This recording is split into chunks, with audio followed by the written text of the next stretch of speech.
Good evening, everyone. Welcome back. So today, guys, we are starting a new series that is Docker. So today we are starting with the Docker session, and today it's a day one session. So it is Docker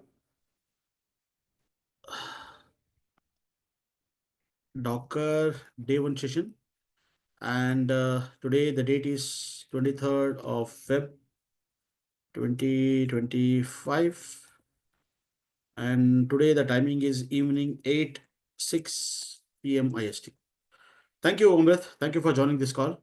So, guys, as we discussed, we are starting this new series that is Docker. And basically, this session will be mostly on weekends, that is Saturday, Sunday. And today we are starting with the day one.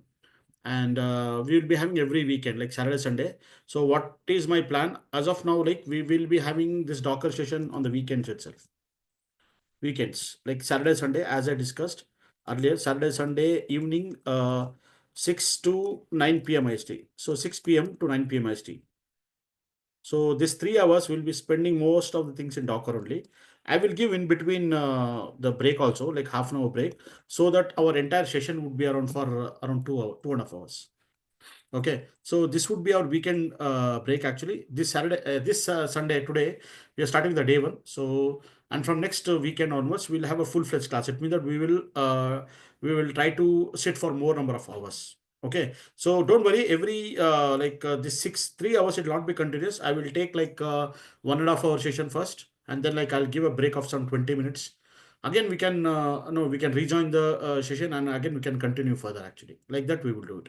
Is it fine, Amrit and even Asarvanan? Yes, So sir. that's how No I've been issues. planning. That's how I've been planning. And since why I've kept this Docker session in the weekend, because most of the professionals want to attend only on weekend itself. That is one thing which I got to know, that they can't attend daily classes.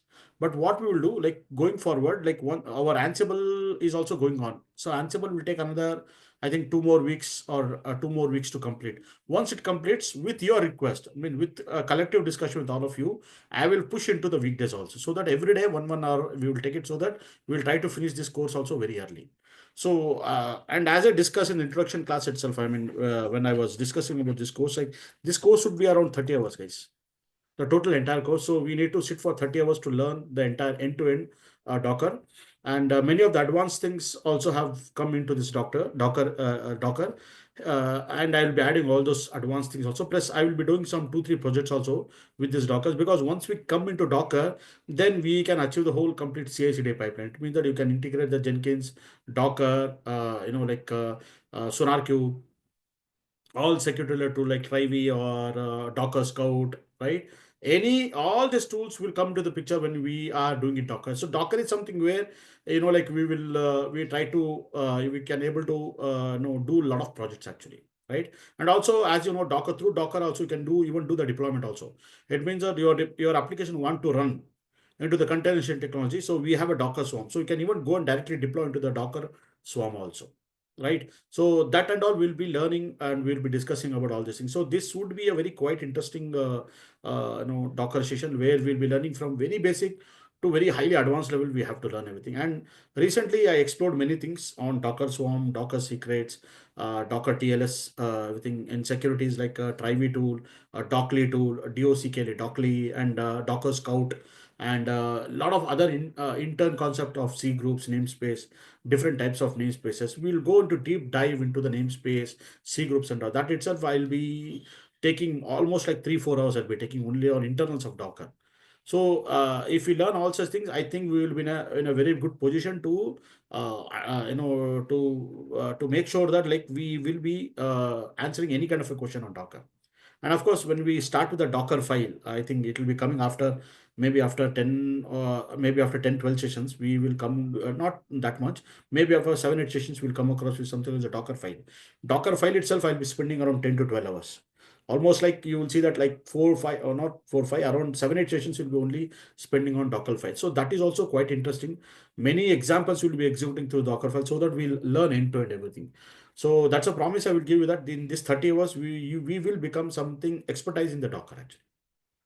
Clear?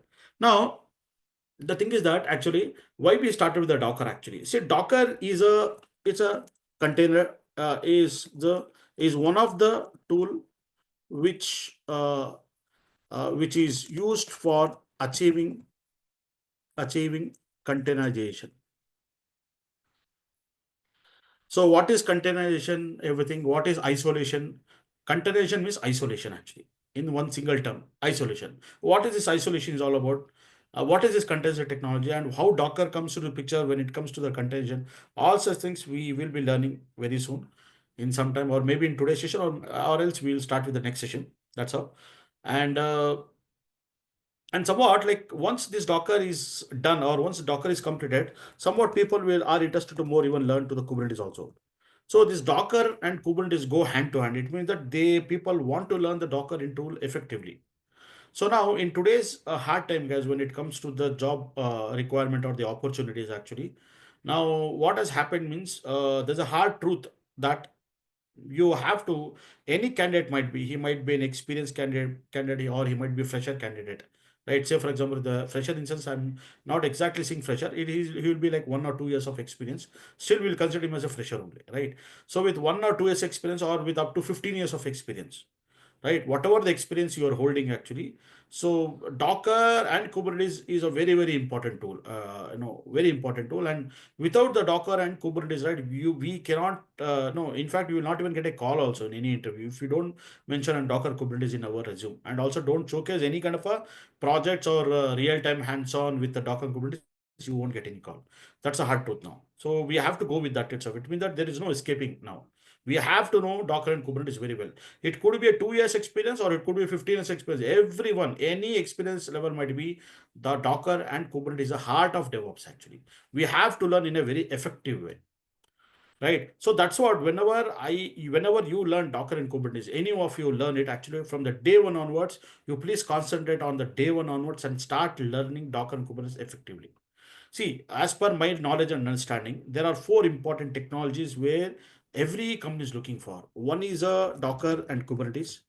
This is very, it means that they from the very basic to the highly, like advanced level or expertise level they're expecting. And as I said, right, experience doesn't matter. It would be the same experience for the 2 years experience. It would be same for 15 years. The expertise or the level what they ask is same across any experience it might be, right? So if you put more and more experience in your resume, suppose I'm a 12 years experience fellow. So for me, it will be very tougher. Interview will be very, very tough actually. So for some of you, like 2 years or 4 years experience, they'll ask the same level. But for you, what happened, right? Like, okay, fine. If you're answering some very basic thing, also it's fine. For us, now you need to be very expertise. So as and when in your experiences keep growing, this Docker and Kubernetes interview, right, it becomes very, very tougher actually. So you need to prepare very well.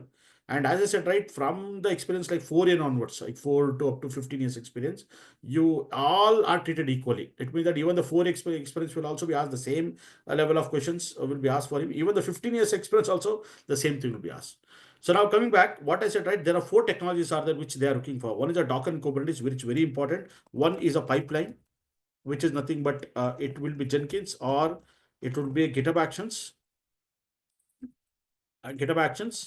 and it will be Azure DevOps. These are the things which they are expecting for.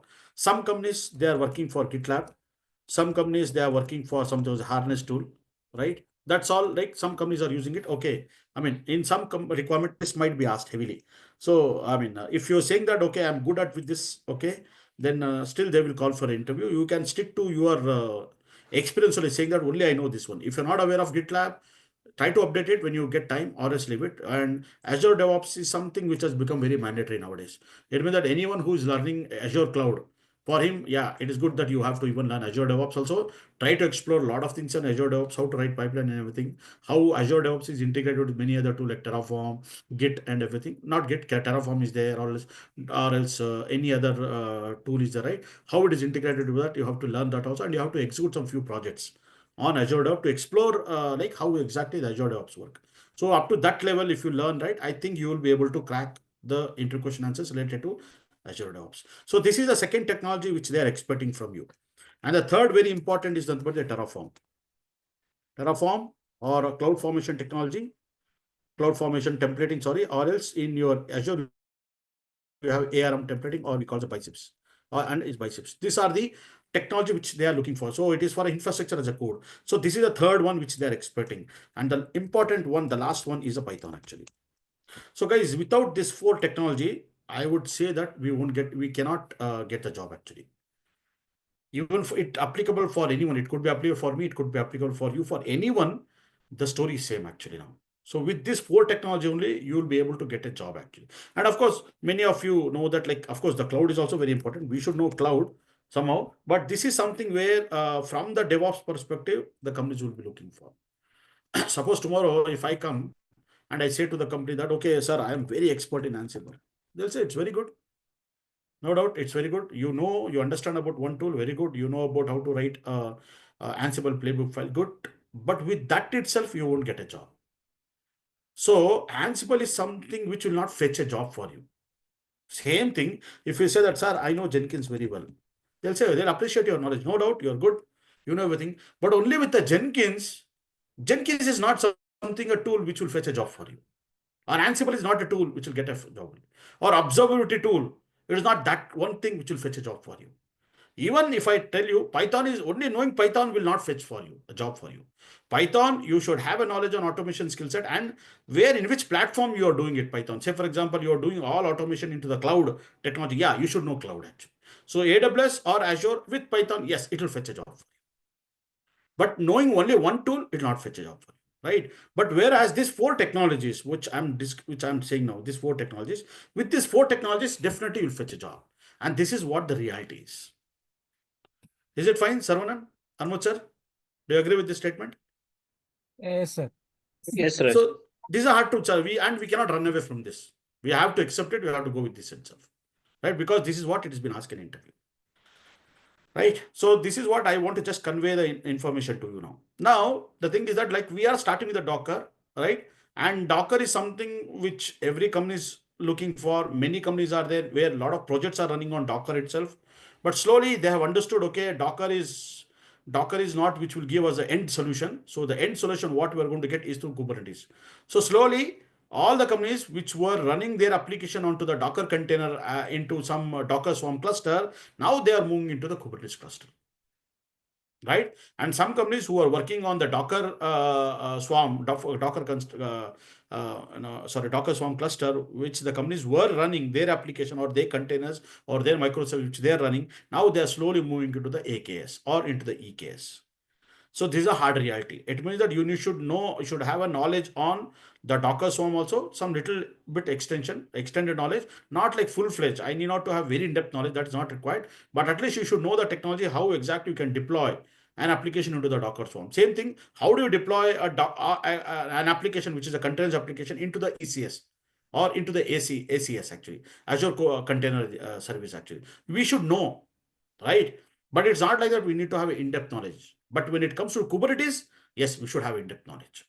So Docker, you need to learn in a very, not into a very expertise way, but you should you should know each and every component of the Docker technology. Like, for example, let it be a Docker file, let it be a Docker Compose, let it be a Docker volume, let it be a Docker networking, let it be a Docker Swarm. These are certain things which you should know, we should be aware of. Of course, apart from that, there are many other security related stuffs are there in Docker world. We need to learn that thing. And what are the new things which are upcoming in the Docker? Even we should keep a tab on that. No doubt in the interview, they won't ask that much. They'll hardly ask you about the Docker file, how to write a Docker file and everything, and how to use even Docker Compose, and few questions from the Docker networking they might ask you. These are the three things which mainly they'll ask you. And here and there, one or two commands they might ask you to, they just want to check how much you're good in Docker command lines, right? So Docker command lines, so I'll just note it down here, what they're expecting in interview. I know this is very early I'm saying, but just to keep a tab.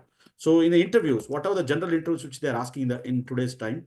They'll ask you more onto the Docker command line. This is something to verify check your knowledge. Docker file, they will ask you very in detail. They'll ask you, because whatever you write down, they will ask you. In that, they'll ask you the multi-stage also, right? All such things they'll ask you. About Docker security, they'll ask you Docker security, and they will ask you about about the Docker networking, or sometimes they'll ask you for the Docker volume also, but Docker networking they won't ask, and slightly they'll ask you about the Docker Swarm also. So Docker Swarm is something which is least preference. They won't ask that much, but still, if we want to have a knowledge on that, right? And what are the new again trending things which is coming on? Yeah, of course, they will ask even the EK in case of ACE, in case of AWS, they'll ask you something on ECS, and in case of your Azure, they'll ask you about ACS. Some few basics things you should know actually. At least you should have a knowledge on deploying into the ECS cluster actually. So it's a one-time activity. You need to spend around 2-3 hours to understand how you deploy an application into the ECS. Same thing, you have to spend 2-3 hours in understanding how do you deploy into the Azure Container Service actually, right? This is something guys which they use it actually, which they ask in, and this is for sure. Whenever you attend any DevOps class, sorry, not classes, any interviews, they will ask these things.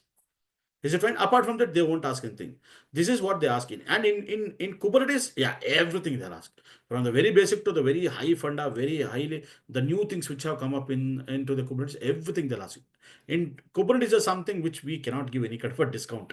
We have to know end to end actually. If you are not able to answer some questions in Docker, fine, it is fine for them. But if you are answering every question in Kubernetes, they'll get impressed with you. So Kubernetes is something where you need to put more effort learning and answering for every question. Don't miss any question without answering when it comes to Kubernetes.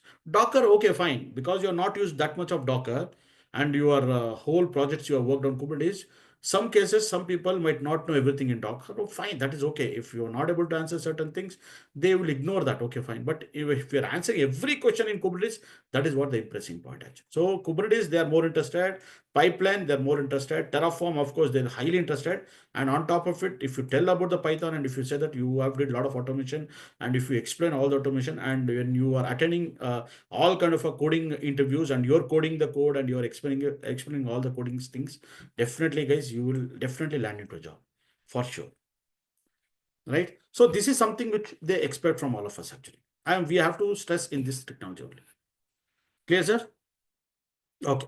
So guys, today we are starting with the day one of Docker session. I will not really go into highly technical things. We will try to learn from the very top level, from 10,000 feet, like how exactly Docker looked like, or how the Docker was evolved, like how the Docker came into existence. All such things we have to discuss because when we are learning Docker, without understanding anything about the past, we simply try to learn Docker. Definitely, we will not be able to learn in a very good way. So always what happened, right? You need to little bit understand about the history about the Docker, how Docker came to the picture, or what made the Docker to come into this now, and when the Docker came into the existence, and what are the other uh, generation of technology which we are using. Say for example, like 20 or 25 years back, right? What was the technology which was used to run an application? And today we are running all the applications in the Docker container, right? So what made a shift from where we were deploying or where we were running all our application into or the physical server, and today the same applications we are running into the containerization technology.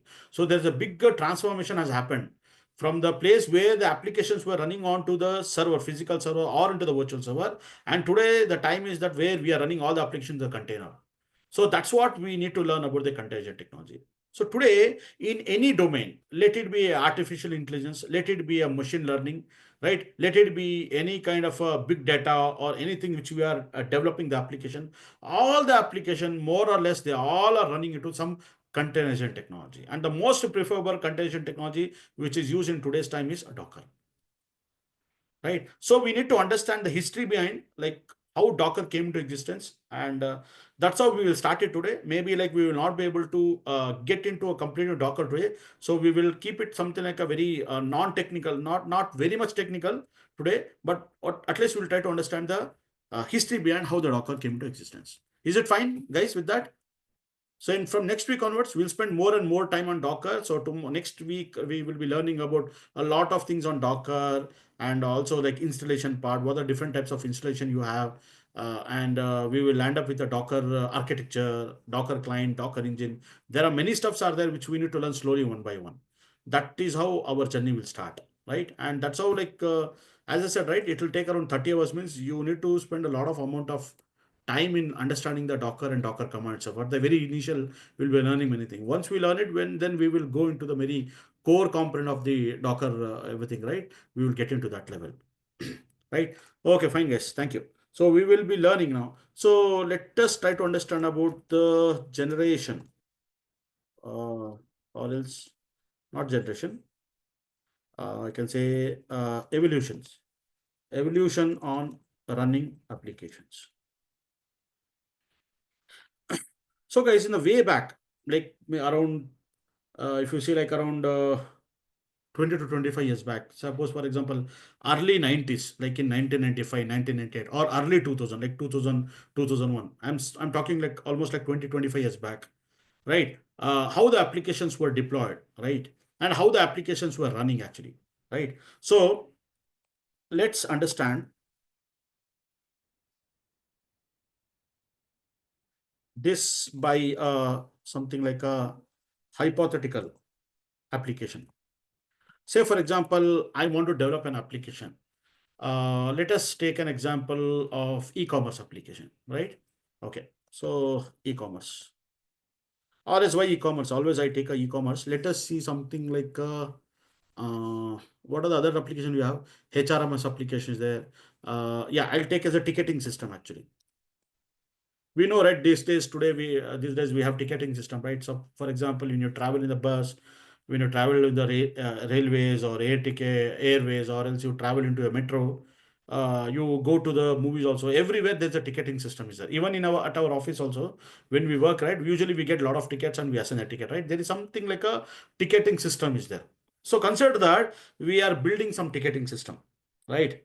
Ticketing system. I'll call that ticket as ticket system, some ticketing system name with the RS ticketing system, something with some name I'm saying. So consider that we are building a RS ticketing system platform actually, right? Now suppose assume that we build this application, right? So now what happened, right? Long back, like assume that I built this application some 20, 25 years back, right?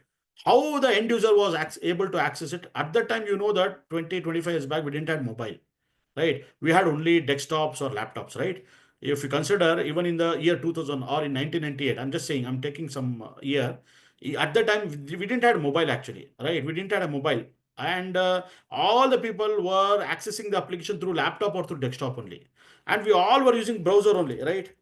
Browser was the only way. Through browser, it means that we launched the Chrome or we launched the Firefox or we launched the Internet Explorer. Through that itself, we were able to access any application. Later, what happened as the technology progressed, we got with something like a PAM top, we got it something like a mobile phone, and today we know that all our application, whichever application you want, right, everything runs in your Android phone or in iOS phone, right? Because we have those application apps installed in the mobile. So through a very small device, which is a handy device, which is nothing but the a portable device, which is nothing but the phone, right, through the mobile. Through that also we will be able to access any application. So today all our application have come in our fingers actually, right? Through a finger we were able to do everything in a very small device actually. And but that time what happened, right, when 20, 25 years back, you can only access that application through the laptop or through some desktop only, right? So users were what happened, right? Users will be using the application through browser itself, through browsers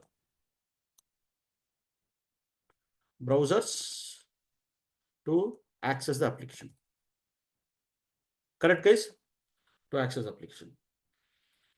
So at that time, like 20, 25 years back, right? Like we had a very, the first generation we call. This is the first generation which was started a very early 2000 or like late 90s, like 97, 95, right? At the time we call this as a generation one actually. So guys, in the generation one, how it was there actually, basically. See, for example, like we had a physical server. So let me do one thing. Let me go and let me just say virtual machine clipart. So today, guys, I'll be using a lot of images because I need to explain many things. So I need a virtual machine. Okay, uh, not this one. Uh, Virtual server. Yeah. So let us see if I get some good image. Yeah.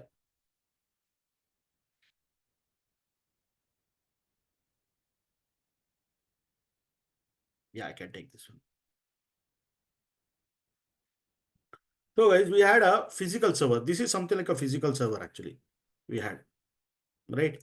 This was some physical server we had, right? And consider that you are deploying an application or you are developing an application on top of this physical server, right? And we had an operating system also. On top of the servers, we were deploying an application, oh, sorry, we were installing an operating system. Assume that here the operating system is something like we had something like a Ubuntu Linux actually, Ubuntu Linux. And this is where something like assume that I will not take exactly Windows because Windows is a licensing operating system. We have to give a license, we have to give money for the licensing.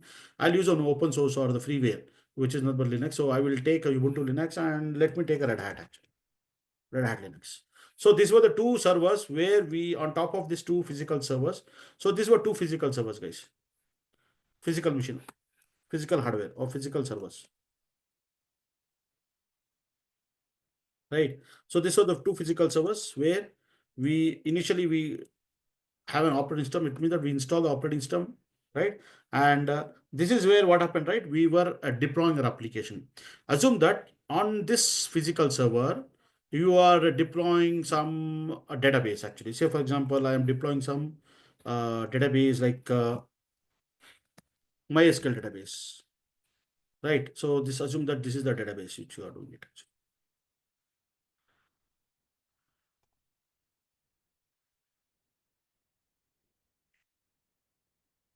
So this is a database you are actually deploying into this Red Hat Linux machine. And this database is something like where you have installed the MySQL database. So why I'm choosing MySQL database? Again, it's an open source, right? MySQL database, because you need not to pay any licensing cost for the MySQL database. If you are going with Oracle or if you're going with any other database, you need to pay the licensing cost, right? Right? You have to pay that. So I'm going with the open source database actually, right? Okay. This is the MySQL database. Sorry, I think I have to MySQL database, right? Okay,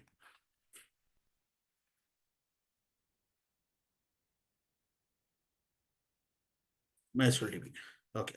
Now, okay, after this, what is happening that here on one of the other servers, what you're doing that you are actually deploying your ticketing application. So what you will do, you will go and you will deploy your ticketing system. This is nothing but your ticketing application. So what is the ticket application? Which is nothing but your RS ticketing, right? RS something. I'm taking ticketing application. Ticketing application. And we have chosen the Java based language to write this application, right? So we know very well during that time, like almost like 20-25 years back, right? Java was most popular, no, the language was chosen actually. And along with Java, even the .NET was also most popular actually.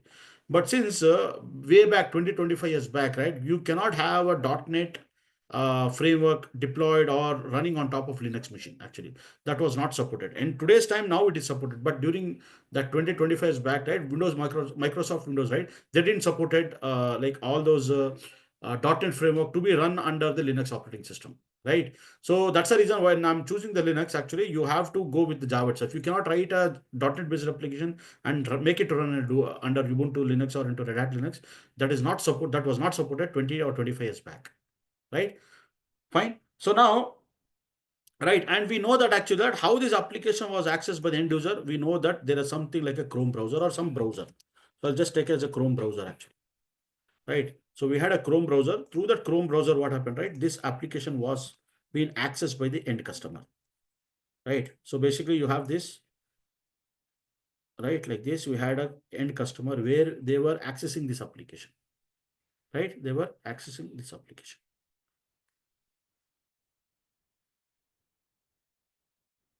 And one more important thing, where this application was running.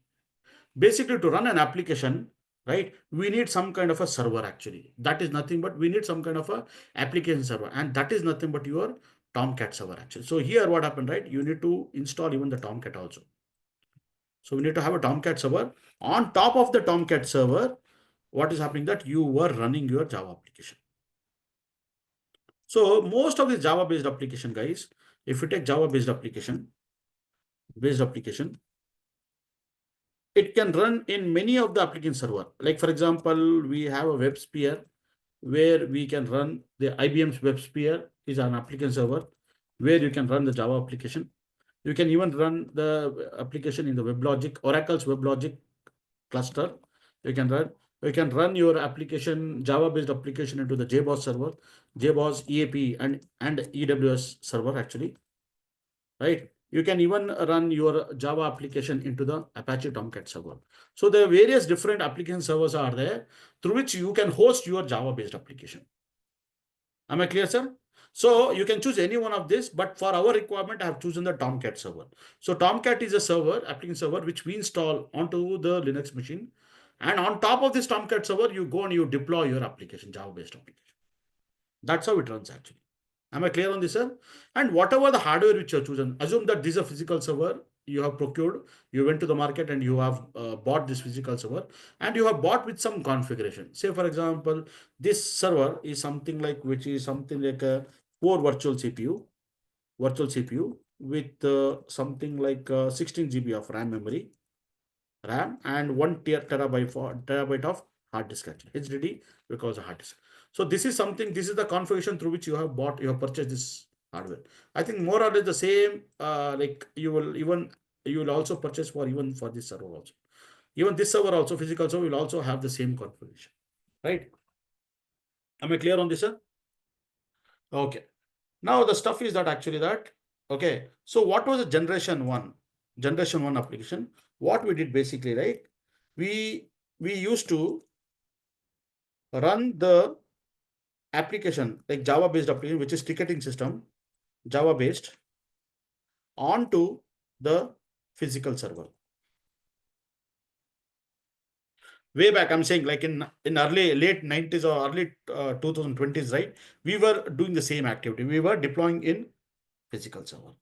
Now, there's a challenge, guys, actually. Assume that in this case, assume that your application, the ticketing system, lot of customers will start using this application.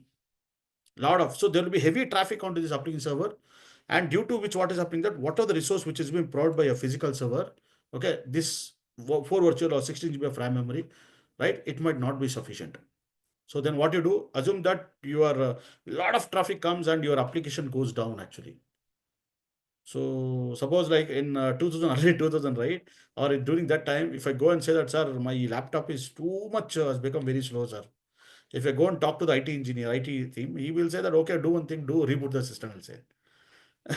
Right. So if you reboot the system, sometime what happened, many of the process which got hanged, something, there was some issue with the memory or something, like what happened, you are killing all the things and you are starting the whole system. Maybe your laptop might work properly at the time when you're rebooting.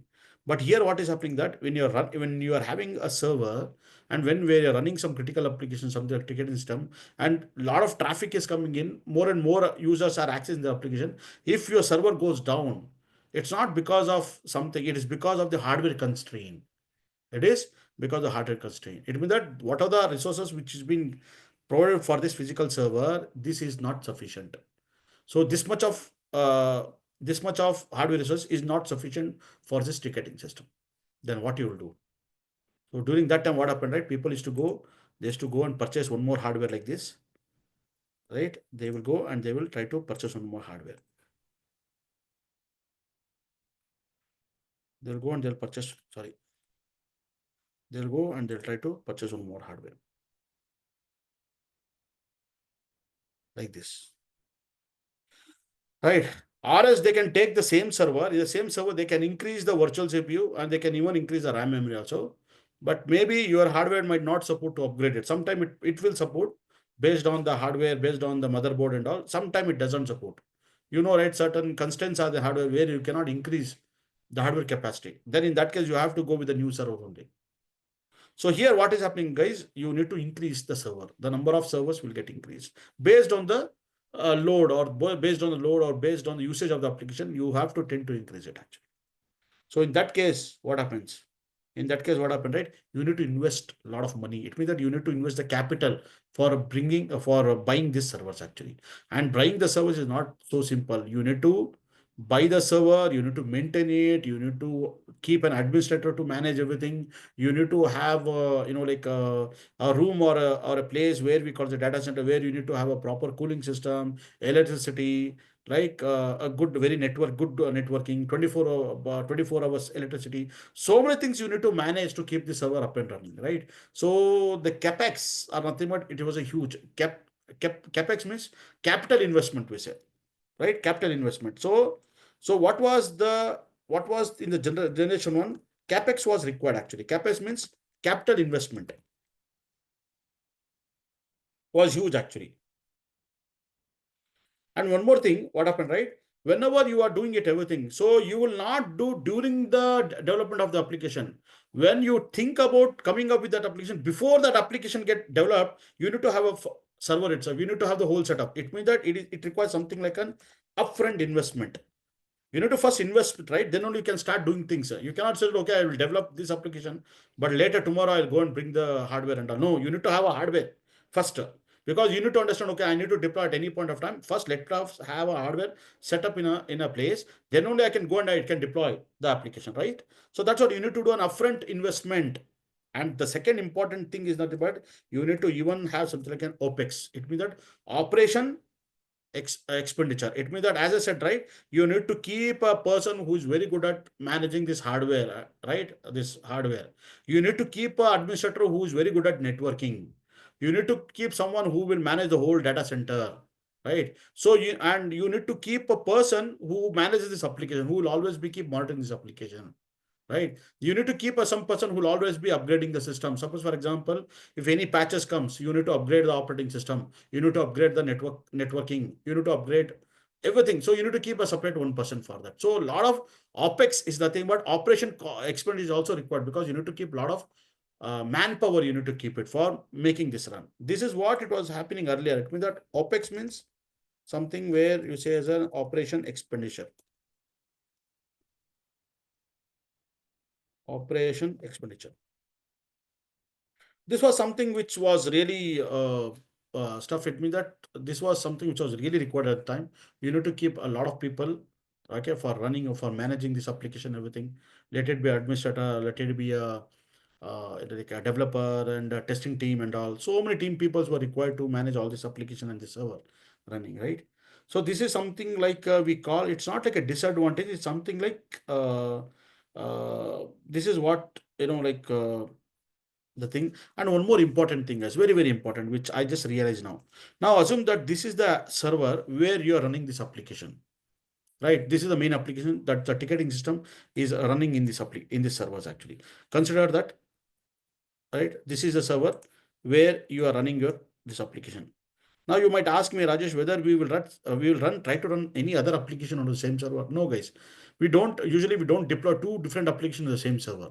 Maybe there might be a chance where what happened, there might be contracted or they might be excessively using the resources. So always to make sure that in the production environment, whenever you want to make that application smoothly work, right? Then in that case, what happened that you will not go with deploying any other application. You will try to have only one application which is running in that one physical server. It means that you need to invest a lot of money on only one server to make your application up and running. Only one application will be running. You cannot run any more than one application. This was a scenario very long back actually. Even I have seen in my experience that there are there are many programs which I saw where only one major application is running in that server. So I used to always get it out. I used to ask like, why only we are investing so much of so much of money or capex in running only one application. They said that it is a very critical application.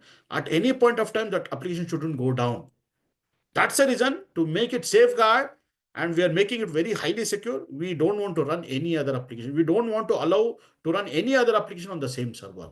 This was the thing, and this was really, it requires huge investment cost was required, right? So this was something like, so what we did right here in, okay, under usage scenario, the system scenario, SCNAIR scenarios. The system cannot be shared with other application. Usually when we do this, when we are actually deploying into the production environment, into production servers, we usually do that. Whereas on other environment like test or dev environment, we can run n number of applications in the same server because we are doing testing. But in the production, we don't allow that to happen, right? Okay, now the thing is that, okay, fine. Okay, you said that Rajesh, there was a huge traffic was there. A lot of different customers or users were using the application. So what happened at the time, guys? You need to go and procure one more hardware like this. Go and procure one more hardware, right? One more hardware. Have the same application running in the same server. The same ticketing system will up running here, and in between you'll keep a load balancer so that the load balancer can share this traffic across these two servers actually, right? This was something which we had increased our hardware requirement, right? Based on the load on that application. So, okay, this is fine. Okay, good. Now the thing is that assume that your application is not used by many users, or else assume that your application is not at all used by any customer. Nobody is using your application, right? So then what is happening that you are whatever the hardware which is provided for you, like 4 GB of virtual memory and 16 GB of RAM, right? Whatever the hardware which you have procured, right? What are this hardware? What are the hardware configurations are there? Okay, it doesn't even need that much of hardware configuration. It means that your ticketing application, RS ticket application, it might need maximum two virtual CPU with 8 GB of RAM memory. Only that much is sufficient to run your application. Okay, what about the other remaining resources? You have two more virtual CPU and 8 GB of RAM more is left. What you're going to do with that? You cannot do anything. Then there's a wastage of it actually. It means that we cannot upfront conclude that, right, how much hardware resources might require for my application. The present scenario and the future scenario, we cannot predict it. We cannot predict it. We are just buying some optimal server with some resources, with some hardware resources. With that only, we will try to see after deploying how our application will be used by end customer. How many users you will see that he will be using this application, right? It all based on the number of traffic which is coming in actually. Based on that only, we will decide whether to increase the hardware requirement or whether to decrease. But once you purchase it, once you have invested it, right? You cannot say that, okay, man, I want to go and sell it. If you sell it also, suppose today you're buying an hardware, you're going and buying a HP Superdome server or a Dell servers. If you're buying today and tomorrow you say that, no, I don't need that much. If you go and sell it also, you will not get the full amount. You'll just get a half amount. So that is the thing, right? Even today also, you guys, you go and buy any new mobile and you go and sell it for tomorrow itself, you will not get the full amount, right? People will go and ask for the half amount only or lesser than what are the original price is.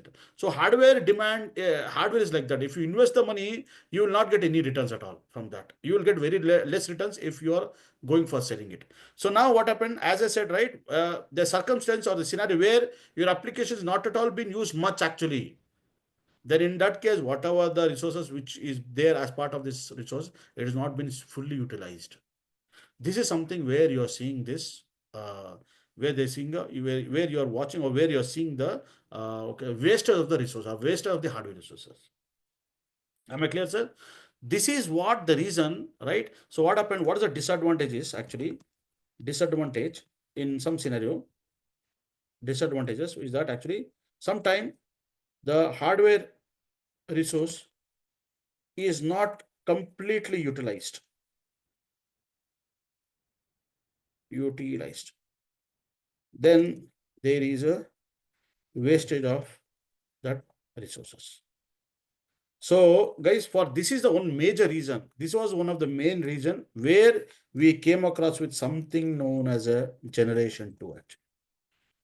So all these times we were discussing about the generation 1, right? Where we are going and deploying all our application server, all our applications into the physical server, right? So this is what to just no to just address this issue where there's a lot of unutilized hardware was going on from the main physical server. That's the reason it started with the second generation, and second generation is all about the hypervisor. Whenever you come across with hypervisor, the first thing comes to your mind is VMware actually. So we know that VMware is a software which is used for achieving this hypervisor. It means that whenever you want to do any kind of whenever you want to incorporate the hypervisor, you want to go and deploy the hypervisor or install the hypervisor in your system or in your machine, you'll always go with the VMware. So there are many are there. Like for example, you have a Microsoft hypervisor is there. Hypervisor is there, right? Like that, you have a VMware ESX hypervisor. ES6 is there. ESX client is there, right? This is the hypervisor we have. What else you have hypervisor? Something like we have Oracle Sun Virtual Box. What else you have? Oracle ORACLE, right? Sorry, Oracle Sun Virtual Box is there. What are the other things? Like for example, we have a KVM. Okay, kernel virtual right management or something like that. What else other things you have? Any other thing? We have many are there, like HP company, HPVM is there. HP, they have their own no hypervisor. We call HPVM. Company has HPVM, right? We have something in that they had something like NPAR and VPAR actually. This is some other technology which is used by the HP company, right? And yeah, one more thing which was I was missing actually. QEMU is a QEMU is there actually. That is also an hypervisor. So like that, there are many hypervisors are there. The most popular hypervisor are VMware as well as a Microsoft hypervisor. These are the two most popular hypervisor. Even today also, a lot of companies are using the VMware or the Microsoft's hypervisor itself actually. Right. Now, what this second generation is all about the hypervisor actually. Now, what this hypervisor says that he says that actually that you will have the hardware, no doubt. You have a virtual machine, you have a virtual server. So you have the same hardware. Suppose, for example, I'll take this hardware.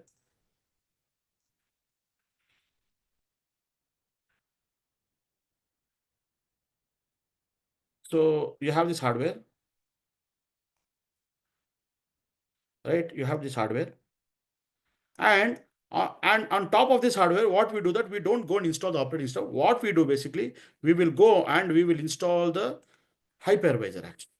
Okay, we'll go and install the hypervisor. What is the hypervisor we'll install? We'll go and install the hypervisor here.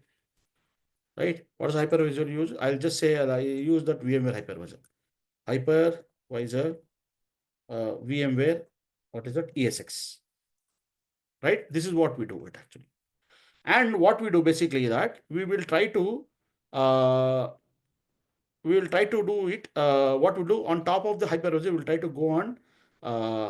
What I do, we'll try to create a virtual machines actually, right? Before that, what we do basically, guys, see, whenever we have a hardware, assume that this is a hardware, guys.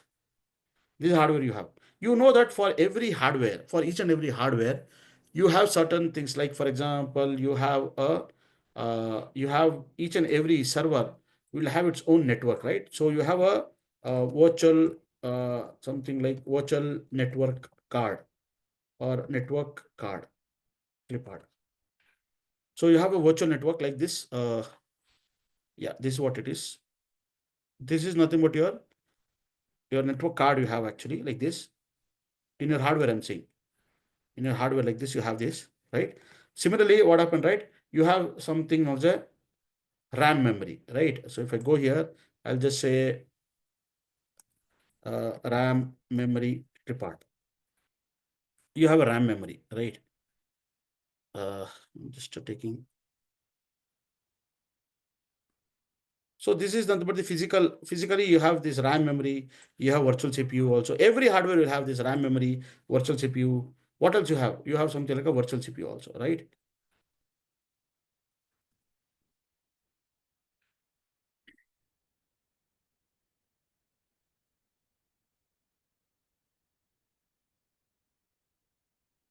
Not really drawing the hard drive because hard disk is something it is very, very cheap these days, right? But still, if you want, I can say hard drive, hard disk, or we call it HDD, hard disk part, right? So hard disk is very, very cheaper these days. That's what we are not considering. But anyhow, so this is something, these are the hardwares which you will find in every server. So you have a network card, you have a RAM memory, you have a CPU, and you have a hard drive, right? These are all the four important components which will be there in your server actually, right? The same component, guys, this one will be there in every server. So this is not but your physical server component actually, right? The physical server component. Now the thing is that the same physical server component, whatever we are having this one, this is also there here also. Like if I try to copy this and if I go over here and in this physical server also, we have the same thing actually. We have a same here also in this server also. We have a physical server. We have a in the physical server we have a RAM memory. We have the CPU. We have a hard disk, and we have a network card also, or nothing but you have a virtual network card. This is what the hardware you'll have even in this physical server also. Am I clear on this, sir? Now, what we say that on top of this hypervisor, right, we will try and go install the virtual machine, right? Like for example, if I go here and if I say virtual, not here, sorry, virtual machine clipart, right? You can take anything, right? I'm seeing some good, man. I'm not finding some good picture actually. I can take anything. This is not what this is something like you're creating a virtual machine actually.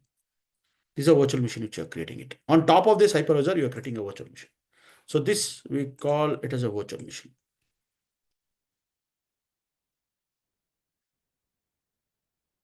right? This is called a virtual machine. Like this, you'll be having, you can create n number of virtual machine on top of this hypervisor like this, right? So in a physical server, you will install some hypervisor, say for example, VMware ESX hypervisor, and on top of this hypervisor, you will be having a lot of virtual machines, right? Now, what we say that, Rajesh, this virtual machine, whatever you are having, here you can have your own operating system. Say, for example, here in this case, you are having this stack. What stack you are having? You are having a Linux virtual machine, so Linux operating system. On top of this, you are having a Tomcat. On top of that, you are having a Java. Can I have the same stack here also? Yes, sir. You can take this one virtual machine where you can have a Ubuntu Linux installed here. On top of this, you can have your your Java environment to be deployed here, and sorry, Tomcat server on top of it, and finally you can have your the application which is the ticketing system to be run here. So what happened that here you can have your own Linux machine, that is the Ubuntu Linux. You can install it on top of this hypervisor. Once you install it, what you will do that on top of that you will be installing your Tomcat server, which is nothing but the application server where you will be deploying your your application, and on top of the Tomcat server, here you will be deploying your application. What is that application you will be deploying, guys? You will be deploying your what is it? Sorry, you will be deploying your ticketing system. Actually. Oh, I think I can't move here. You will go and you will deploy. You will have your so the same stack, whatever the software stack is required, right? You will be having the same thing in your virtual virtualization machine also. Same thing here, Rajesh. You said that earlier what happened that you had your Red Hat Linux. On top of that, you had your MySQL server, which you installed. Can I take the same thing here and I can run under the virtualized here? Yes, sir. You can do the same thing here. You can go and you can run in this virtual machine like this. Am I clear, sir? So here what happened, right? Here you have something known as a virtualized concept. Now, whenever you have this virtual machine, guys, right, you will have the same hardware like network card, RAM, memory, hard disk, everything. You will get virtually even you will get here also. This virtual machine will also get the virtual CPU, virtual RAM memory, virtual hard drive, and virtual network card. Everything you're going to get virtually. Same thing, even the same thing you are going to get even here also for this virtual machine also. For every virtual machine, you will get the same virtualized hardware, same virtualized memory, everything. It means that this entire physical resources, whatever you are having within this physical server, that resource will get divided across the virtual machines. So it means that Rajesh, assume that you are having your same thing, 4 virtual CPU, you are having with a 16 GB of RAM memory, with 1 terabyte of TB of hard drive, HDD. So how it get divided, this whole resources? Guys, this whole resources will get divided here. Like this, assume that out of 4 CPU, 2 virtual CPU will be given to this first virtual machine. And out of 16 GB, 8 GB of RAM memory will be given. And 500 GB of hard disk will be given for this first virtual machine. The same configuration you will be sharing for the second virtual machine. Like this. For this also. Am I clear on this, sir? So in this way, what happened, right? What you're trying to do here, you're trying to achieve the wastage of the hardware resources.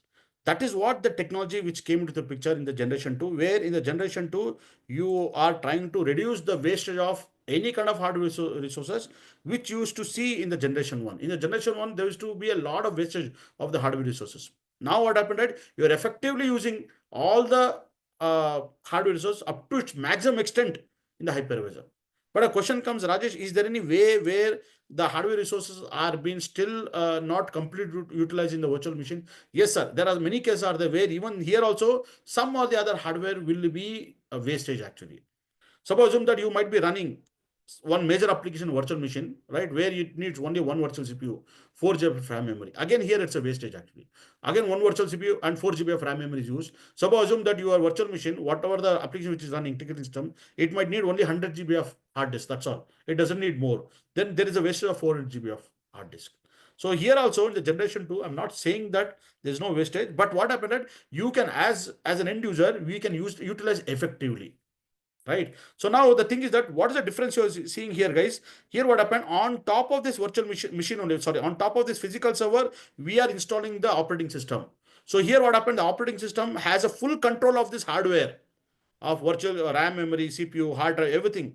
So whatever the operating system you have, that always have a control over this hardware utilization, right? Whereas here, in case of hypervisor, what it will do, that hypervisor will have a control over that. But here, what is happening, that the operating system, whatever you're installing on top of this virtual machine, it doesn't have the full control of hardware. It means that it cannot ask for more and more hardware. Whatever it's been given for this virtual machine, within that itself, it has to utilize it. So how the communication happen? The ticketing system will communicate to the Tomcat server. The Tomcat server will communicate with the virtual operating system, that is Unix, Ubuntu Linux. This Ubuntu Linux will communicate with the hypervisor, and finally this hypervisor will communicate with the hardware. This is how the communication happens actually in case of a hypervisor. Any hypervisor, it could be that, right? Always the communication happens via the hypervisor, and from the hypervisor, the communication happens to the hardware. How the hypervisor will communicate with the hardware? There are some firmware codes are there. With the help of the firmware code, the hypervisor will try to communicate with the hardware actually. Right? That is something like a firmware which we need to really worry. So it means that the operating system, which is a virtual operating system, it will communicate to the hypervisor, and the hypervisor will communicate with some firmware software, and that firmware will communicate finally to your hardware actually. Right? So this is what, guys, what we have achieved one level, that how we can optimally use the hardware resources, that we have learned with the second generation. And this second generation was very important, guys, because when the second generation came into the picture, I think if I'm not wrong, very in early 2000 only the hypervisor came into existence, like in early 2002 or 2004 onwards. No, this came to the market, and like companies were crazily using this, and VMware came into the existence, where they provided all this virtualization softwares and everything. And yeah, but one thing is that actually, that here what happened, guys, the one important thing, that when you are deploying everything to the physically machine, right, what happened, that you install an operating system, and on an operating system, how it communicates, how it controls the hardware, it knows better. Any operating system, it might be Linux, it might be Windows, it might be any kind of other Unix variants. Any operating system might be, it know how to communicate or how to control your hardware actually, right? Because it was directly communicating. But when a hardware came into the picture, there is something on extra layer in came into the picture actually. So where what happened, an end user like us, right? We will not be really understanding how this hypervisor actually communicate to the end hardware. That's what I said, that the firmware is the one which communicates it. So who has written that firmware? The VMware itself has written the firmware and everything. Whichever hypervisor technology which you're using, that technology itself will know how to communicate to the hardware, because here there is no operating system. But if you say in general, if you say, Rajesh, is that hypervisor is itself is an operating system? Yes, sir. It has its own operating system also, and that is an operating system which was communicating it. So here, what happened? We don't have much control over here. We are not aware of the technology or the programming what has been used here, right? Because on top of this hypervisor only, we are having our virtual machines, and on inside this virtual machine, we are installing the Linux. We are having a Tomcat. We are having a ticketing system. All our application stack with the operating system, it is there as part of the virtual machine, which is inside the virtual machine. So here we have a full control. The user knows, right? But here we don't have any control. This is one small disadvantage.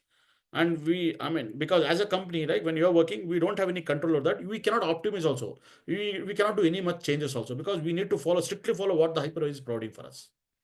Right? This is something, it's not like, I would not say it as a disadvantage. It's something like where we don't have complete control over here. Earlier in the physical server, we had a complete control over here, because we are controlling all this hardware through the operating system, and we know how to control it.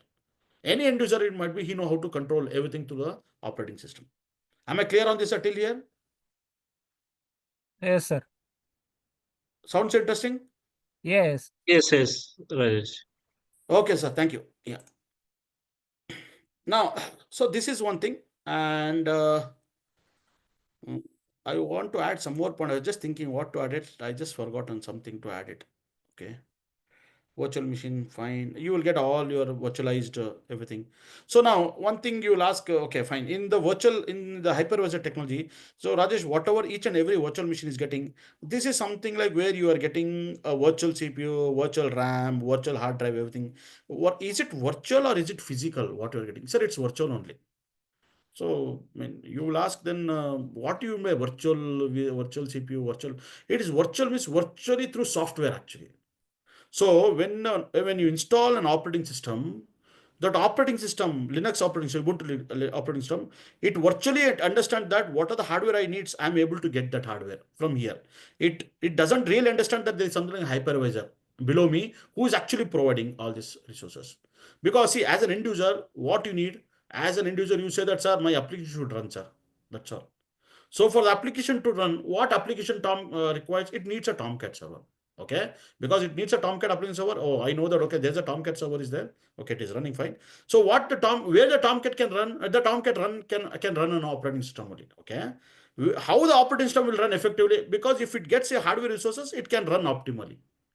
Right. So what they've did to the hypervisor, that when you install a hypervisor, on top of this hypervisor, when you create a virtual machines, and on top of virtual machine, when you try to install an operating system, this operating system will get all these resources virtually through a program, or not a program, through a software it get it. It means that, Rajesh, is this virtual CPU, virtual RAM, hard disk and all, is it virtual? It means through a program or through a software it is getting? Yes, sir, it is getting through software. But what the Ubuntu Linux, what it get the illusion means, it get the illusion that, oh, I am getting this whole hardware control.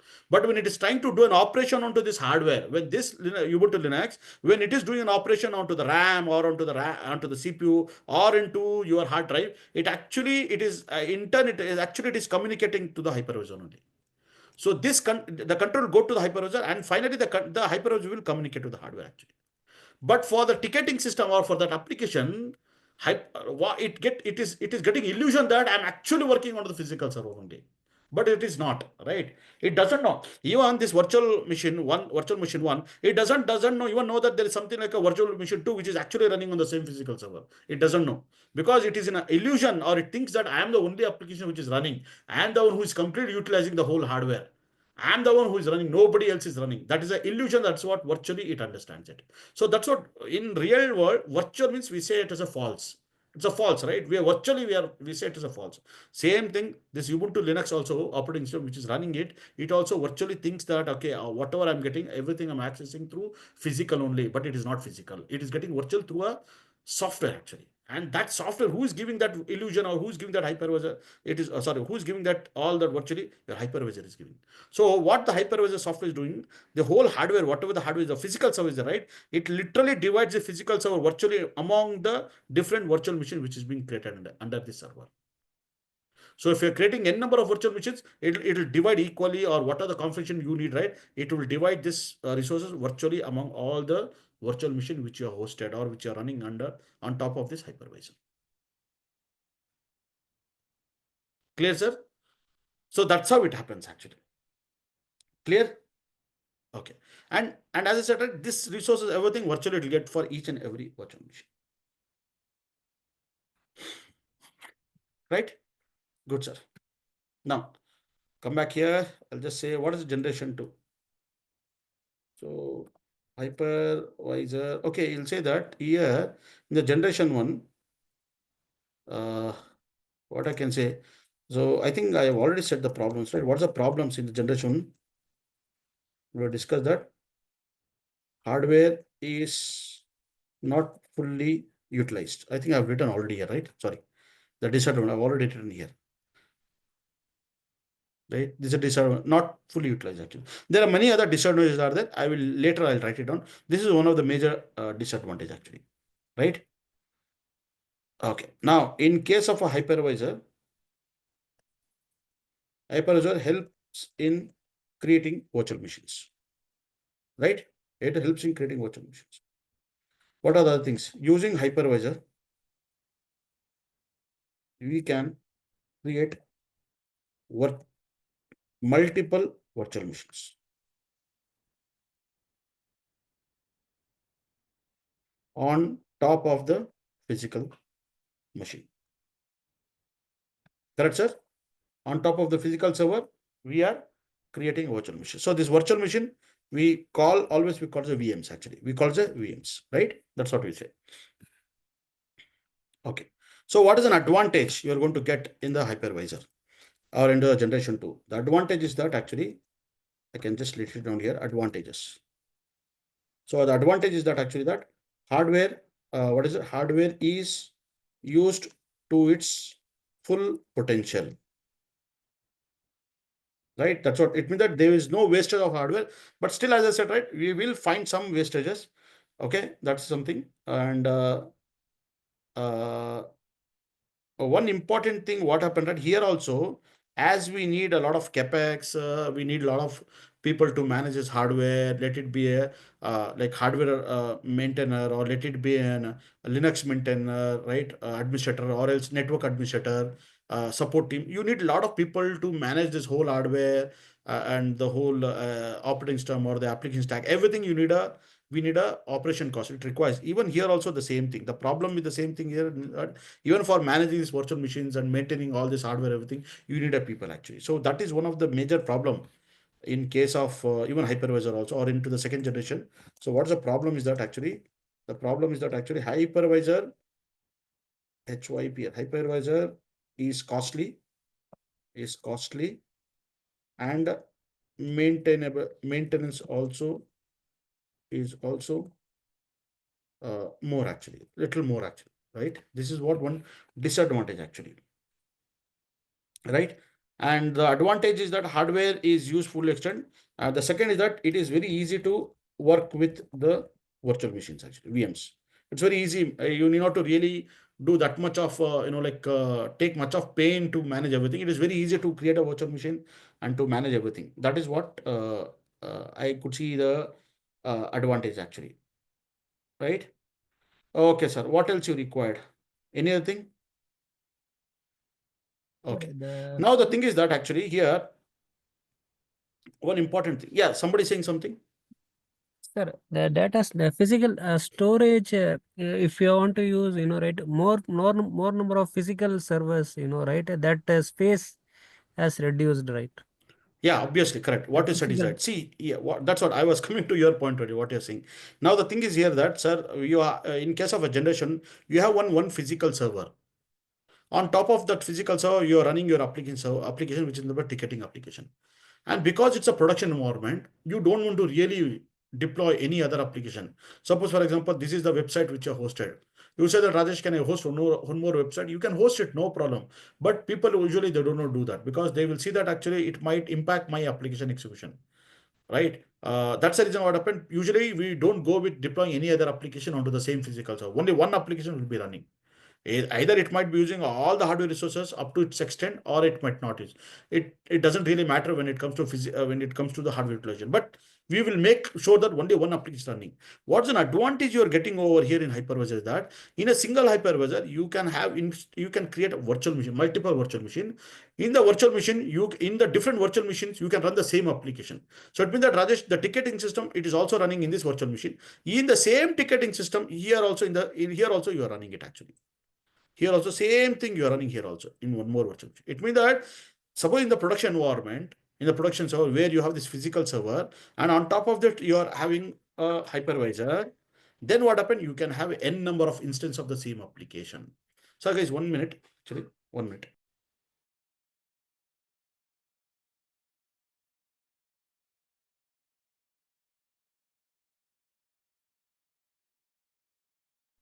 Okay, guys.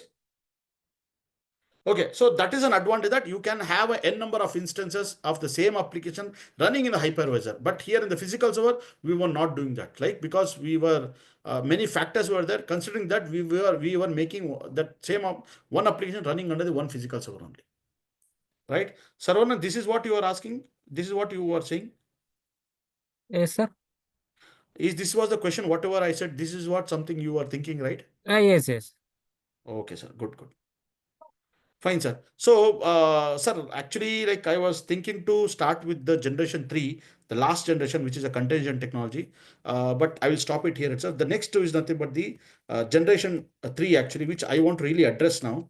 It is because I'm in a flow to explain, but actually, the problem is that I have to go and I have to pick my daughter actually. So I had left to one of his friend's place. I just got a call and it is almost 9:15. So what we will do, guys, we will try to cover up this ongoing session in the next week actually. So next Saturday we will continue. Next Saturday, right? For 1 or 2 weeks, guys, we will be having on the weekends only. Next Saturday, sharp 6 p.m. IST, we will start the session, right? And we'll have to 6 to 9 p.m. IST. So as I said, in between we'll give half an hour break or 20 minutes break. Don't worry, we'll give it. But we need to cover maximum actually because like I'm covering this talker only on weekends, right? So you need to provide me more and more time. That is one request I will be making with the folded hand that you need to please give me more time. I will be covering more and more. In between, I will give what I will do. No, 6 o'clock. I'll say by 6:05 we will start. Up to 7:30 or 7:28, I will take the class. Okay. So after that, what happened, right? We will stop the recording. We'll stop the recording. I will tell you to take either 20 minutes or 30 minutes break. Again, I'll ask you to join at 8 o'clock. So 8 o'clock you need to join and we will take the class up to 9:20. Right. In that way, I'll be taking 1 hour 20 minutes and again one more 20 minutes. So in that 3 hours of 3 or 3.5 hours, I'll be taking a two sessions. So Saturday, if we are taking a 2.5 hour session, Sunday we are taking 2.5 hour session. So it means that we are actually taking around 5 hours of session in that week. So that is a nice good amount of time what you're spending. Again, the next week will be continuing for the same hour number of hours. So if we are covering every week like 5 hours, I think we will be able to complete max by 6 weekends or I mean worst case seventh week we will be trying to complete this. And as I said, once I complete the Ansible and I'm little get free, I will request based on our discussion, we can even discuss to come either in the morning or evening, whenever you're free on the even on the weekdays also, so that we will try to complete this course as soon as possible. But as I said very early that you need to give this much of time for me. This is the request from my Rajesh, end that 30 hours to be given for me. Yes, Dan. yeah, Rajesh, I know you about to leave for your daughter, but I got a question, please. So, I'm not really sure how this is going. Are you going to complete the Docker and move on to Kubernetes, or Yes, you'll sir. be Yes, doing sir. them at this? Yeah, Okay. yeah, it's a good question. So now, yeah, coming back to your question, Dan.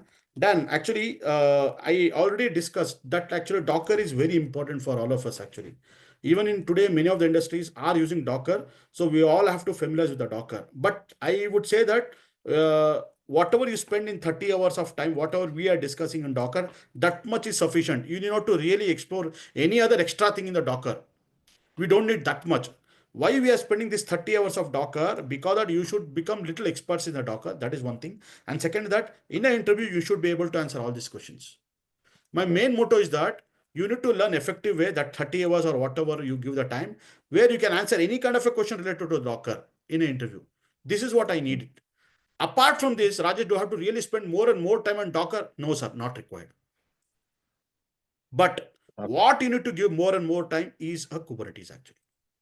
This is what I said. Kubernetes is the one which you need to explore more and more. Very advanced level. From the very basic to the advanced level, you need to give a time for this, sir.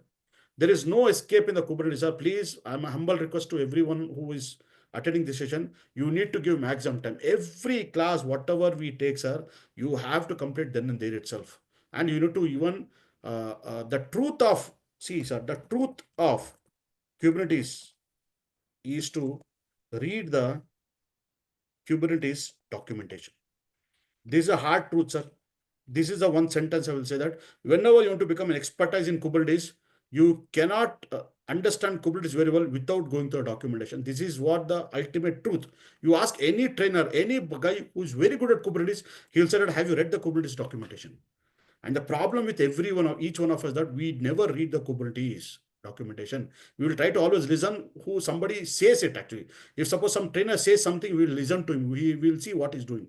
But how he has learned this technology? Only through documentation, sir. And what I'll be teaching is only through documentation. I'll read the documentation. I will go through in detail. The same thing in the class I will explain the Kubernetes, so that what happened that you will get a complete understanding or knowledge on Kubernetes. And I'll be spending more time even in the class by reading the documentation. In front of you, I'll open the documentation, I'll read it, I'll explain it, I'll go through documentation, read it and tell it. I'll make you understand that why it is important to read, go through the go through the documentation, sir. Sir, without spending time in reading the documentation in Kubernetes particularly, sir, you cannot learn the Kubernetes technology. You take it from me. Nobody in the world can understand Kubernetes very well if he doesn't read the documentation. This is a hard truth. If you think that some trainer has explained very well, I have learned everything. Yes, he has shared his knowledge, but he has shared his 80% of knowledge. How much of knowledge you have gained? Only 40% knowledge what you have gained. Rest all of the 40%, whatever the remaining 40% what the trainer teach, it has gone in the air. It has gone, it has fallen in your ears. It has went to your eardrum. After some time it has gone. Only 40% knowledge only you have kept with you. With that 40% knowledge, you cannot really become an expertise. How that person has become expertise? He has went through, he has read many things, he has gone through a documentation, read it heavily, experimented everything through the examples. Then he has learned the art of how exactly Kubernetes work. So now, whenever it comes to the entry level people who are 2-3 years of experience or 4 years experience, for them Kubernetes basics is sufficient. Whoever is above 4 years experience, 6 years, 8 years, 12 years, 15 years, all of us have to learn in advanced level, sir. And what we are covering in the Kubernetes is advanced level only, the very, very basic. So what I will do, the Kubernetes basics, I think I have told in a group also, Kubernetes basics, I will be covering around 20 sessions, sir. The first 20 sessions will be only basics. Every session will be 1.5 hours. After the 21st session to the 40 session, this 20 session will be highly advanced level. Advanced Kubernetes we have to learn, sir. This is what I need actually. Even I am also learning. It's not like that I know upfront everything. I am also learning. I am realizing what are the advanced things are there. I will be sharing all this knowledge with you, sir. So you need to be this 40 to 50 sessions, whatever we'll be covering. 50 sessions, sir, I'll be covering Kubernetes. All these 50 sessions, sir, you need to go to the video at least 3 times. And you need to practice at least 4 times. If you go through all the videos 3 times, read heavy documentation, practice for 4 times, then you'll become master in Kubernetes, sir. It's not only me, sir. You go and learn from any trainer. You have to read, you have to go through this video 3 times, 3 to 4 times.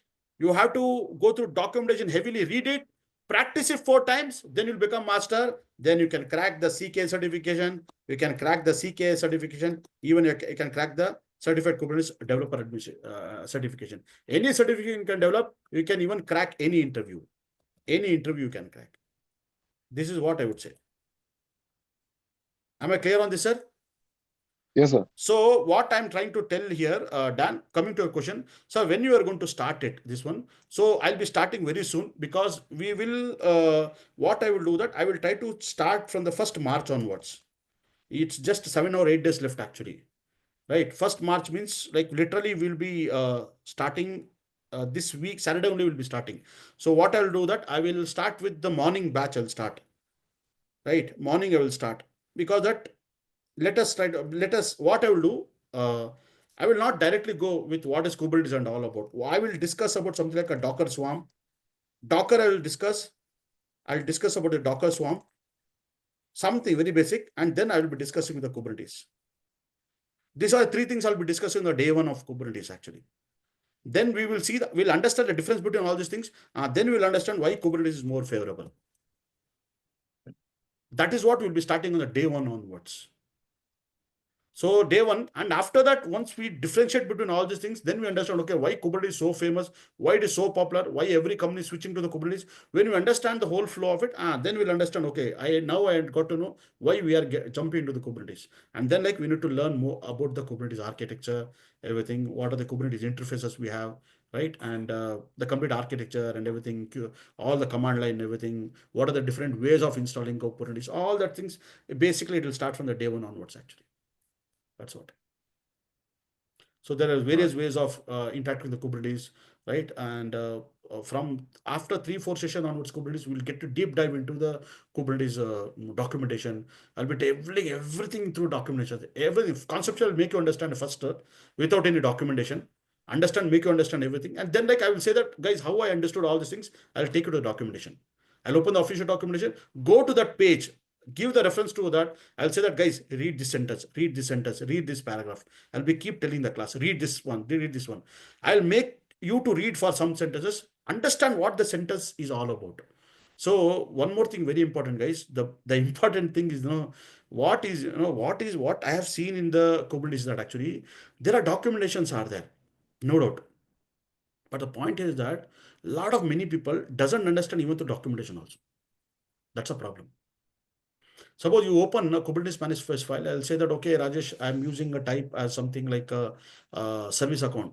People doesn't know what a service account is all about. People doesn't know what a storage class is all about. Why we are using that kind of storage or a pod, everything, people doesn't know that actually. Yes, but we are seeing manifest file. We are seeing these files, we are understanding. If you run that, if you apply that YAML file or the manifest file also, it will work fine. Everything will work fine. Examples are given the documentation. If you just copy paste and run it, it will work fine. Whatever you get the output, you get it. But people doesn't understand the backend what is happening. That is the main problem now. That's the main problem. People are facing problem in understanding Kubernetes that when you try to do it, the documentation, what you say that it will work 100% in that way only. But in the back end, what happens? People doesn't understand. Now you will say that, Rajesh, where will get all this information? You will get every information through documentation only. You have to read the documentation, understand carefully. Every sentence you have to read it correctly. Understand what exactly each and every sentence is all about. If you're not understanding one sentence, the meaning of one sentence, don't jump to the second sentence. There's no use actually. First, you need to understand the first sentence, understand, complete, digest it. If you're not understanding, ask somebody else who can clearly explain what that is meaning is all about. And then you go to the second sentence, then you'll be able to relate it, what exactly the meaning of whole paragraph. Otherwise, are very, very difficult.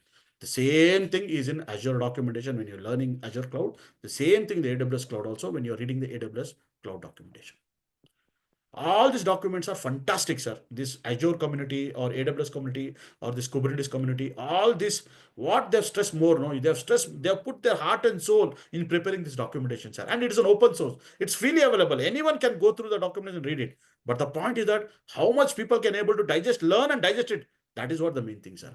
And only very few people are there who actually stress more documentation, read it, watch carefully, understand it, then you will understand through the exam. When they do practicals, when they understand the theoretical part, understanding the back end, what is going on, now you execute the examples, now they will clearly understand what is all about actually.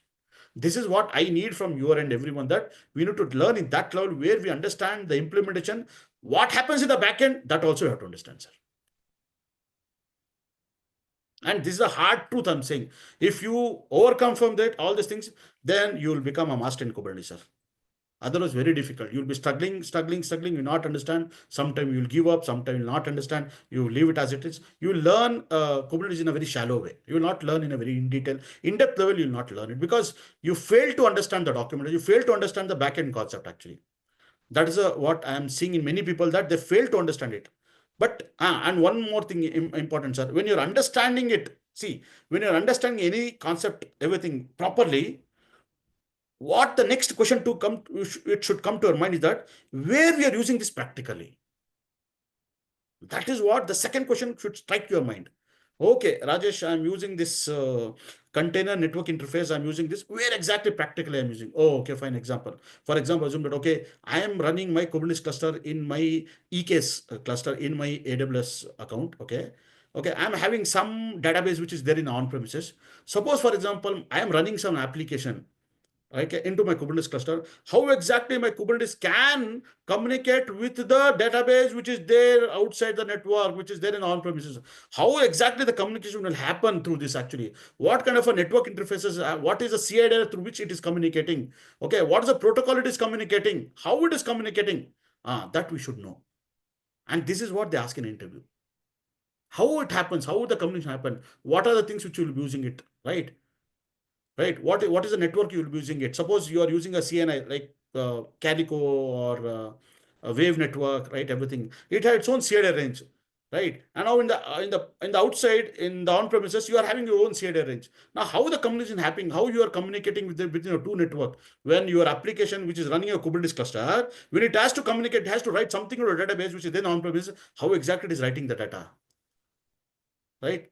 So such things are the one which your mind should strike when you're learning anything, any complex things you're learning, right? The second question comes to your mind, but now I understood, now where it is used, where practically or where exactly in the real time, how it is utilized, how this is used. That's what you have to think, sir. And that is important. Dan, is it clear? Yes, sir. Yes, So sir. this is what, sir, I would say that. So learn in a very deeper way, Kubernetes, Docker, okay. As I said, right, we spend some 30, 40 hours, whatever we spend. Okay, I understood everything. Now my main is that I need to learn Kubernetes. This is what your intention should be, finally. Fine, guys. With that, thank you. I'm sorry, I should have continued with the generation 3 because of this one. I need to go out now. I'm sorry, guys. I think I should have completed the generation 3. It would have been very nice because we would have completed in one session. But unfortunately, I have to go now. So anyway, we will continue the third generation from next week onwards. Okay, and also we'll start with the Kubernetes also. So because parallelly also, if you go, if you ask me, Raj, can we go it parallelly? Yes, sir, we can go parallelly also. No problem. Kubernetes also we can learn. Docker also parallel we can learn, or else first you should have learned Docker first, and then the Kubernetes we can learn. That is also better way. There's no harm. There's nothing like that actually. But if you're learning parallelly, okay, fine. That we also can learn. So no issues. Clear. So thank you then, guys. Any questions you have so far, Sarvanan, Amrit? No, Rajesh. Okay, sir. So what we'll do, we'll stop it now, and we'll try to continue for the next week also. Next Saturday will be something which will be spending more time in the Docker, as well as we'll start with the Kubernetes also. Okay, if not next week, I'm saying worst case, if not next week, first, max by 8th, I will start the class, 8th or 9th. And one more thing I want to tell you, like I think most of you know that I've been discussing in our WhatsApp group that I will not be really publishing this Kubernetes to the outside people. I don't want to really make any crowd. I don't want a lot of people. Whoever have agreed, like I think around 8 to 10 people have agreed, including you also, Dan, and you also said, and Amrit also said. A few of you have said that, okay, I will be only taking class for you only. I'll not be publishing anything on Kubernetes to the outside world now, because I don't want a lot of people to be in there actually. We will have a small people, a set of people. We will discuss among us and we will try to make this session very fruitful for all of you. And Kubernetes, guys, one more thing, Kubernetes I will take every day. Okay, it's not like that I will take only on weekends. Every day, when I start on 8th also, it will be every day. 8 means every day. And also, I would ask, request you that we will finish off this Kubernetes very early morning. 6 o'clock morning, 6 a.m. to 7:15 or 7:30 a.m. We will try to finish this early morning. What do you say? We'll take early morning and we'll finish off this business of learning Kubernetes at the very beginning. And rest of the day, we can do whatever we want. So I'm thinking that we'll have a class very early morning so that we'll finish it off, this business of understanding Kubernetes.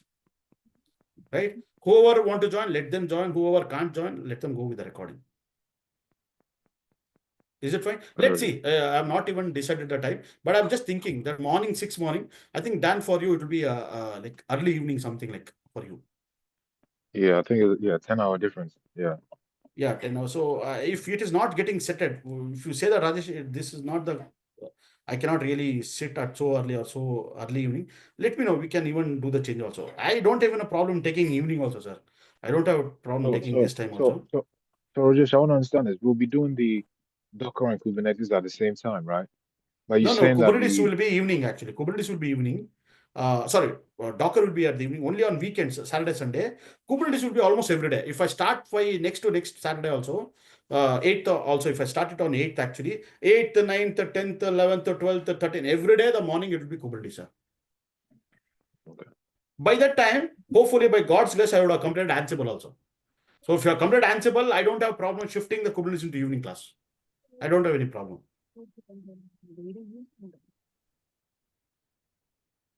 Right? Why I'm stressing to start early, because that we all of us don't have time, much time. Yeah. We have to do everything. We have to finish our business in next 1 or 2 months. 2 months only we have to finish. And this Kubernetes will take minimum 2 to 2.5 months, sir.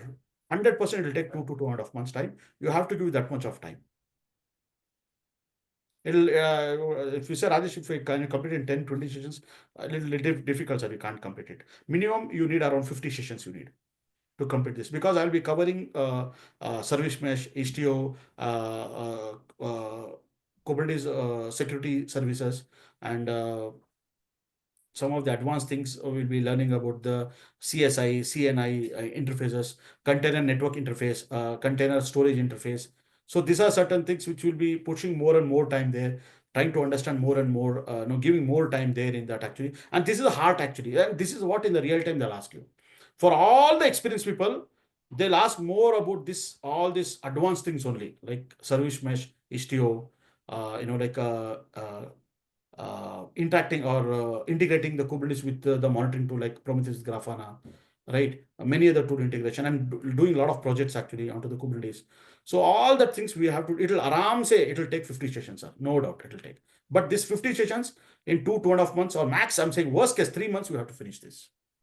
And also Kubernetes I'll be teaching even into the cloud technology, cloud also, like in AKS, EKS, ACR, ECS, everything I have to teach there. There also have to spend around 7-8 hours of time only on AWS, 7 and 8 hours of time on your Azure.